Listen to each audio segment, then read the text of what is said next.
I was at Gloucester Docks to film the lightship and dredger,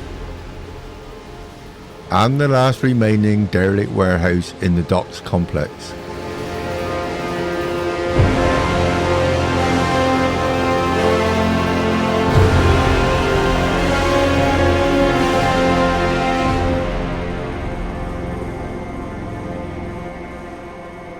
When a large flock of birds decided to fly from here to the drone.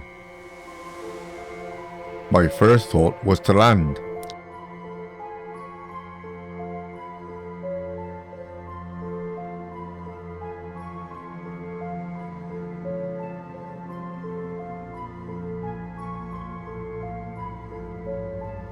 Then I remembered, fly high quick.